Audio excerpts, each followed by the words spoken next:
Desa Alu Gelumpang salah satu desa yang terletak di Kecamatan Pesangan, Kabupaten Biren, Provinsi Aceh. Sebahagian besar mata pencaharian masyarakat Alu Gelumpang adalah di bidang petani tambak.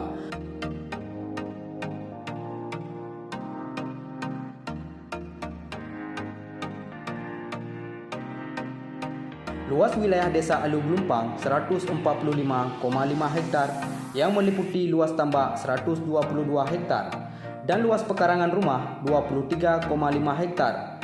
Jumlah kakak desa Alu Gelumpang 102 kakak yang terdiri dari 354 jiwa yang tersebar dalam 2 dusun.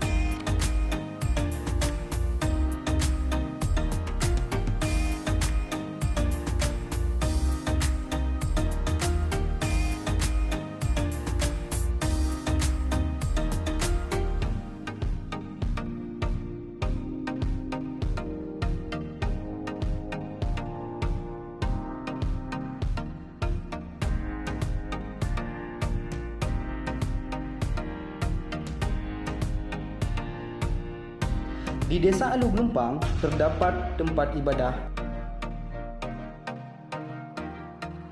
kantor kecil,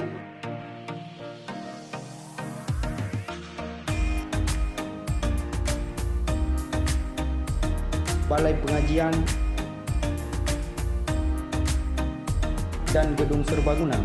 Pada gedung tersebut dimanfaatkan sebagai prasarana kegiatan Posyandu, BKB, dan PKK. Demikianlah sekilas gambaran profil desa Alu Gelumpang, Kecamatan Pesangan.